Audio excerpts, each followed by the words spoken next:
Et bonjour à tous et bienvenue dans cette nouvelle vidéo. Aujourd'hui, je vais vous présenter Mesh Central. Mesh Central qui est un serveur de gestion à distance donc pour des postes Windows, mais pas seulement. Grâce à Mesh Central, vous allez également pouvoir gérer vos postes sous Linux, sous OS X et je crois même qu'il y a un agent sous Android. Enfin bref, c'est vraiment quelque chose de très complet. Ça peut évidemment être utilisé en alternative à AnyDesk, TeamViewer et tous ces services traditionnels dont on a l'habitude, mais également à RustDesk et Remotely pour lequel j'ai également fait une vidéo sur cette chaîne. Mais on va voir que Mesh Central a vraiment des atouts par rapport à ces solutions-là. Notamment, je le trouve plus simple à déployer et également, je trouve que ça va être un peu plus robuste par rapport à une solution comme Remotely, car on va voir que Mesh Central se base énormément sur le HTTPS pour faire transiter toutes ces communications et ça le rend de facto très simple à déployer, ou du moins j'ai trouvé, mais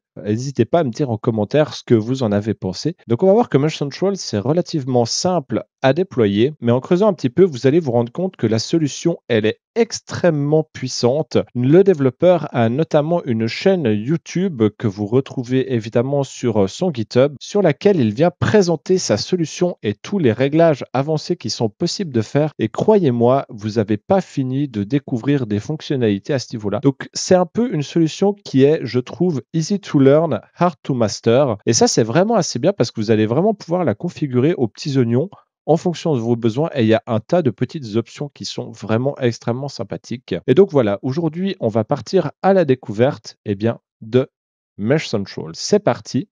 Donc sur le site web de Mesh Central, on est accueilli ici notamment par deux PDF. Dans notre cas, nous, ce qui va nous intéresser, c'est la section téléchargement en particulier ici. Et celle-ci va nous permettre d'installer Mesh Central. Donc on va pouvoir installer Mesh Central soit sur un petit serveur Linux, soit pour les plus Windowsiens d'entre vous, directement sur Windows. Évidemment, de mon côté, je vous recommande l'installation Linux, car avoir une machine Windows qui tourne H24 juste pour faire fonctionner ça, c'est peut-être pas le top, mais on va voir que Mesh Central a une option pour gérer les appareils sur le réseau local dans le cas où c'est ce que vous souhaitez faire, mais on va en parler un tout petit peu après.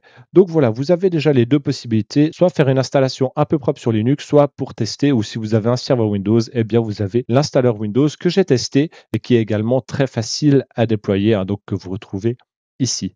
Dans notre cas, pour l'installation Linux, on va démarrer un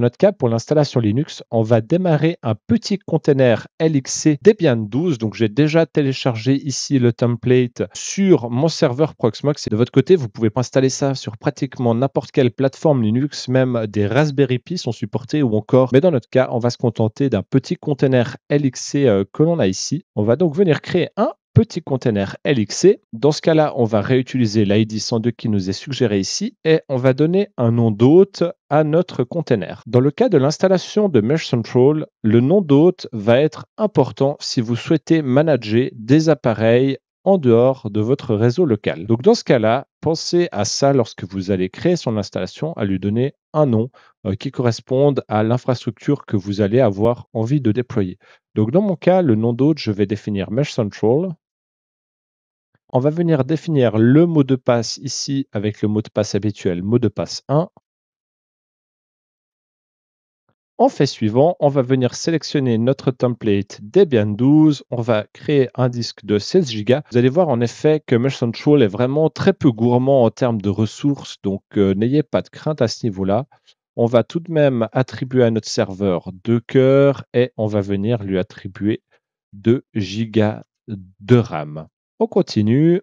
Viennent ensuite les paramètres réseau. Donc dans ce cas-là, je vais définir une adresse IP pour mon serveur qui sera 10.0.0.240 avec un masque de /24 et on va indiquer la gateway qui est 10.0.0.1. On fait suivant et au niveau du domaine DNS, on va ici créer un domaine un petit peu pour nous, pour le test, pour l'occasion. Donc, dans mon cas, on va utiliser le domaine test.lab et je vais créer une entrée dans mon fichier host sur mon PC afin que celle-ci puisse être atteignable depuis mon ordinateur, hein. Donc, en l'occurrence, là, mon serveur DNS ne sert pas ce domaine-là.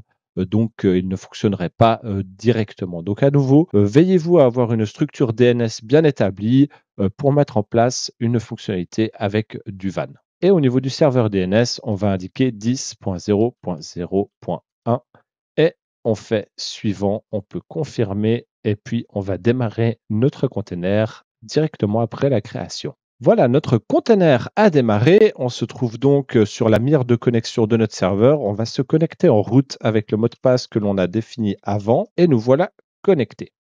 On va donc pouvoir à présent procéder à l'installation de Mesh Central. On a vu, Mesh Central demande ici le module NPM qui n'est pas nativement installé sur notre serveur. On va donc tout d'abord commencer par installer NPM, tout simplement avec la commande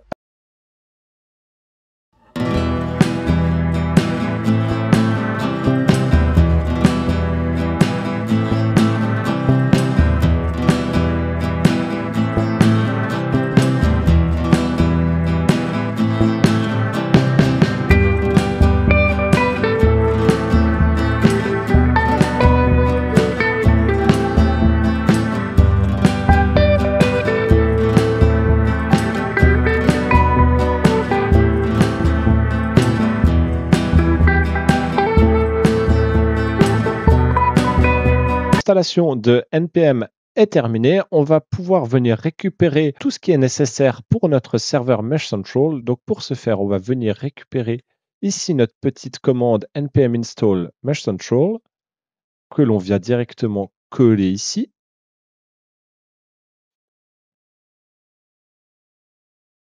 Voilà, NPM est installé et on peut à présent démarrer notre serveur. Et pour ce faire, on peut utiliser la commande node modules mesh central. Donc, on va dire à Node de démarrer mesh central.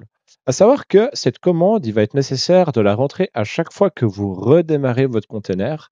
Vous avez évidemment la possibilité de l'installer en tant que service et pour cela, tout vous est indiqué dans la documentation. J'ai réussi à le faire, donc avec un peu de temps et un peu de lecture, vous devriez y parvenir aussi. Mais voilà, il est important de savoir qu'en cas de redémarrage, nativement, le serveur ne va pas directement redémarrer. Donc dans ce cas-là, on va démarrer notre serveur.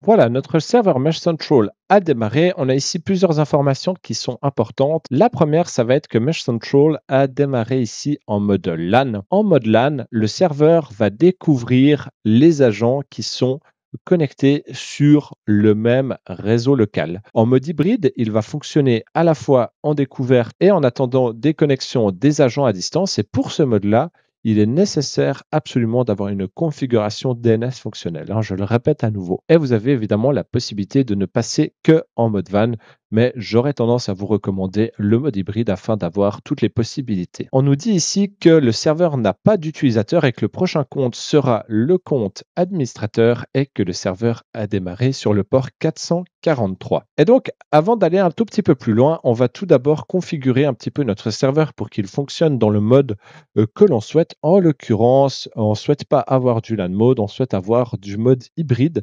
Donc pour ce faire, on va arrêter notre serveur et on va venir éditer le fichier de configuration. Le fichier de configuration, dans mon cas, il se trouve du coup dans le dossier root dans lequel je me trouve et on va utiliser nano pour aller éditer le fichier qui se trouve dans Mesh Central Data et on va venir éditer notre fichier config.json. Une fois dedans, vous allez pouvoir venir éditer ici la ligne certificate. Et au fait, c'est cette ligne-là qui va définir le domaine qui va être utilisé. Donc, dans ce cas-là, vous allez devoir décommenter cette ligne-là et on va éditer ce domaine afin d'y mettre le nom de domaine qui correspond à notre infrastructure, en l'occurrence meshcentral.test.lab. On peut enregistrer, ça a été sauvegardé, on peut quitter et on peut redémarrer Mesh Central. Voilà, Mesh Central a redémarré. Donc on voit cette fois-ci qu'on est correctement en mode hybride LAN plus WAN et on voit que notre serveur a démarré sur le nom de domaine meshcentral.test.lab 2.443. On va donc se connecter sur notre serveur. Donc, on peut ici tout à fait utiliser son adresse IP, mais dans une configuration où tout est fonctionnel, vous devriez être à même d'utiliser meshcentral.test.lab. Donc, dans ce cas-là, ça fonctionne. J'ai évidemment ajouté du côté de mon ordinateur une entrée dans le fichier host pour que cela résolve correctement, car on va également installer l'agent sur cet ordinateur-là. Mais à nouveau, il est important que votre configuration DNS soit parfaitement fonctionnelle. Donc à présent, on va venir créer notre utilisateur administrateur. Donc on va lui donner le nom admin, admin@abonnez-vous.ch et le mot de passe habituel, mot de passe 1. On crée le compte et à présent, si on se déconnecte, on n'a plus la possibilité de créer de compte administrateur. Donc on se relogue et nous voici sur l'interface de gestion de Mesh Central et c'est là que le fun commence. Donc on est accueilli par les appareils. Donc si on avait des appareils connectés à notre serveur, ils apparaîtraient ici. On voit directement qu'on a la possibilité de créer des groupes. Au niveau des onglets, on a la gestion de son propre compte avec divers paramètres.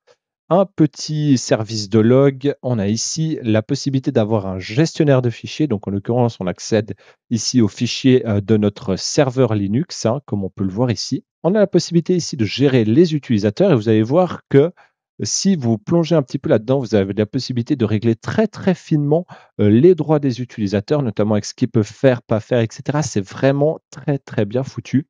Et on a ici un petit peu quelques statistiques sur la charge de notre serveur. Donc, on peut voir hein, que la charge elle est tout à fait raisonnable. On utilise à peu près 300 mégaoctets, 200 mégaoctets de RAM sur notre serveur. Donc, on a vraiment pas mal de marge. Donc, pour commencer, dans notre cas, on va se créer un petit groupe que l'on va appeler Home et on doit définir ici le type d'agent qui va être utilisé. On a soit la possibilité d'utiliser l'agent software, Intel EMT ou des appareils locaux sans agent. Les appareils locaux sans agent, vous allez pouvoir vous connecter par exemple en RDP, en SSH sur différents serveurs. Donc, pas tellement intéressant pour faire vraiment de la gestion à distance à proprement parler, comme on aimerait qu'elle le soit. Du côté de Intel EMT, je ne connais pas trop, mais je crois que c'était une technologie d'Intel pour faire justement de la gestion de postes à distance. Donc, dans ce cas-là, c'est pas forcément ce qui nous intéresse. Je crois que toutes les cartes mères ne supportent pas ça. Et sauf erreur de ma part, ça a également été abandonné. Donc, si vous en savez quelque chose, n'hésitez pas à le dire en commentaire, ça m'intéresse. Mais donc, dans notre cas, on va se contenter de la première option qui va être d'utiliser l'agent software. On a donc ici créé notre groupe qui s'appelle Home et on va pouvoir venir ajouter notre poste à celui-ci. On voit qu'on a la possibilité de définir notre système d'exploitation. Donc, dans notre cas, on a du Windows, mais on voit qu'on a du Linux, du Apple macOS et on a même ici la possibilité d'installer des agents mobiles. Hein, donc, c'est vraiment très, très sympa. On a ici un truc qui s'appelle Mesh Central Assistant. Ça, on va en reparler plus tard. Et on a ici les désinstalleurs. Du côté de Linux, pour installer, on obtient une ligne de commande donc à rentrer, ce qui est, ma foi, je trouve simple et efficace. Donc, pas de souci de ce côté-là. Et du côté de Windows, on obtient des exeps. Et petit fait intéressant, on a un exe ARM. Donc, dans notre cas, on a téléchargé l'agent 64 bits et on va pouvoir venir l'exécuter. Donc, on va dire exécuter quand même. On a la possibilité de juste se connecter ici manuellement. Donc, en exécutant se connecter, notre agent va initialiser la connexion au serveur et devrait apparaître sous peu ici. Voilà, c'est le cas. Mais là, en l'occurrence, notre agent n'est pas installé. Donc, si je ferme cette fenêtre-là, mon agent se déconnecte. Afin que notre agent soit tout le temps disponible, on va avoir besoin d'installer notre agent. Donc, on va le faire immédiatement. Voilà, notre agent s'est très rapidement installé. Hein, il n'y a pas grand-chose à faire de ce côté-là. Et hop, directement, notre poste se retrouve connecté ici. Il faut savoir que lorsqu'il est installé, Mesh Agent fonctionne en tant que service. Il est donc installé. Donc, aucun souci de ce côté-là. Maintenant que notre agent est installé, on va pouvoir venir gérer notre ordinateur. Donc, au niveau de l'accueil, on est accueilli par diverses informations techniques. On nous dit l'état de l'antivirus, on nous dit l'état des mises à jour, on nous dit quel système d'exploitation on a. On a diverses possibilités ici. Donc, on a la possibilité de venir réveiller l'ordinateur. On a la possibilité de venir exécuter des commandes sur notre ordinateur. On a la possibilité de le redémarrer, de le resetter et de désinstaller l'agent. On a ici la possibilité d'écrire un message à notre ordinateur. Donc, on va par exemple écrire un petit message test. On fait OK et hop, sur mon poste client, j'ai un petit message de test qui vient s'afficher. On a également la possibilité d'ouvrir un chat. Donc, dans ce cas-là, ça nous a offert deux fenêtres, vu que je suis à la fois sur le serveur et sur le client. Mais vous auriez la possibilité de venir écrire des messages Et on voit ici, hein, le client et l'administrateur sont finalement 2 personnes différentes. On a également la possibilité ici, et je trouve ça assez intéressant, de pouvoir partager un accès direct à cette machine à l'extérieur, donc de créer un espèce de lien public au cas où vous devez partager quelque chose avec quelqu'un pour une intervention. Ben, vous avez la possibilité de venir définir déjà quel droit il va avoir, donc soit accéder au bureau, soit seulement visualiser, lui donner un accès sur les fichiers. Enfin bref, c'est vraiment assez poussé. On peut évidemment définir une limite de temps et puis demander, à l'utilisateur distant son consentement à une éventuelle connexion. Je trouve cette fonction extrêmement sympathique, hein, ça ouvre les portes à pas mal de choses et à nouveau, bah, on voit Mesh Control regorge de ces petites fonctionnalités qui font vraiment la différence. Donc voilà un petit peu pour, l'accueil, que l'on a sur notre machine. On va ensuite passer aux onglets qui sont en haut. Donc, on a la possibilité de se connecter au desktop. Et si je fais connecter, on voit les écrans qui composent finalement le bureau de mon utilisateur. Donc, dans ce cas-là, on voit, j'ai mon écran à gauche qui est mon OBS, j'ai mon écran à droite qui est l'écran sur lequel j'enregistre actuellement. On a ici différentes possibilités. Donc, on a la possibilité d'afficher seulement l'écran 1, seulement l'écran 2. Donc, si je prends l'écran 1, évidemment, ça nous fait une petite mosaïque infinie. Et si je prends l'écran 2 seulement, ça nous affiche eh bien, seulement l'écran 2.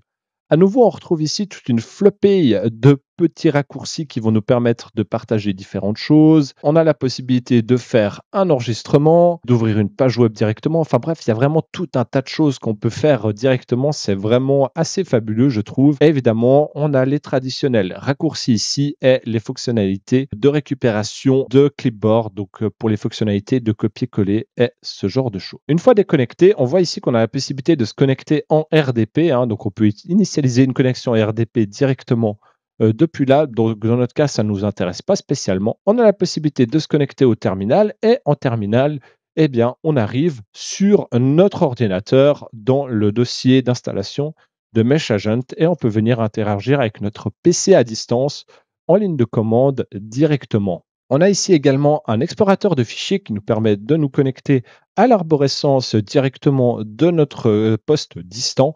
Donc à la fois pour aller venir récupérer des fichiers, mais à la fois la possibilité de venir uploader, donc ajouter du contenu sur notre serveur distant. Donc à nouveau, avec plein de petites fonctionnalités sympathiques et petits raccourcis. On a ici un log d'événements sur notre poste, donc ça va nous permettre de voir en gros qui a fait quoi sur le poste. Donc on voit ici en l'occurrence que l'utilisateur admin a initialisé une connexion. Au niveau de l'onglet détail ici, ça va nous afficher diverses informations complémentaires quant à la configuration du poste client. Et au niveau de la console ici, on a la possibilité de venir entrer des commandes. Donc, sauf erreur, ces commandes de console, c'est lié à l'agent, hein. C'est pas la même chose que le terminal que l'on a là. Donc ça va être très lié à la gestion de l'agent, sauf erreur. D'ailleurs, je crois qu'on a ici quelques petits raccourcis. Donc voilà, je n'ai pas trop exploré cette fonctionnalité, mais voilà, vous avez vu un petit peu le fonctionnement. On avait dit également qu'on allait faire un petit tour au niveau des autres fonctionnalités que j'ai trouvées très intéressantes. On aurait la possibilité de venir ici ajouter un nouveau groupe qu'on va appeler par exemple un groupe de support. On va toujours utiliser un agent software comme ici c'est le cas, mais cette fois-ci au niveau des devices que l'on va ajouter, on va venir ajouter un Mesh Central Assistant. Et au niveau du type d'installation, soit ça va être une application que l'on va devoir démarrer, soit l'application va se mettre ici dans les icônes système. Donc dans notre cas, on va prendre l'application et on va dire que l'on souhaite que ça se connecte sur demande de l'utilisateur.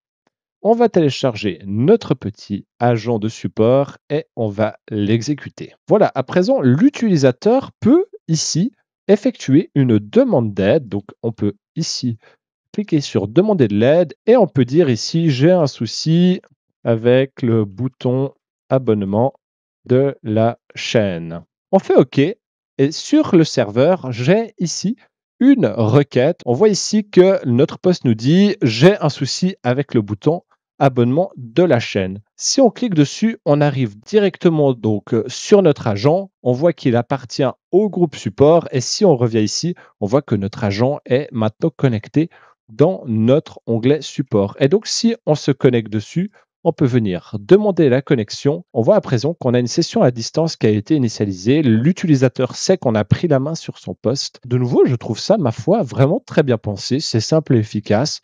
Donc voilà, c'est déjà tout pour cette petite présentation de Mesh Control. De mon côté, je trouve vraiment ça génial. On pourrait lui reprocher son interface un tout petit peu austère et j'oserais même dire vieillotte. Maintenant, si vous êtes déterminé, allez voir la chaîne YouTube du développeur. Elle regorge d'informations pour modifier les noms, modifier les icônes. Vous pouvez tout modifier. Tout a été pensé pour que vous puissiez vous approprier l'outil. C'est vraiment génial. N'hésitez pas à aller mettre un like sur le repository GitHub. De mon côté, eh bien, je vous invite à mettre un petit commentaire si cette vidéo vous a intéressé et vous a appris quelque chose. Pensez à mettre un like et à vous abonner. Pensez également à rejoindre la communauté sur le serveur Discord et je vous dis à la prochaine.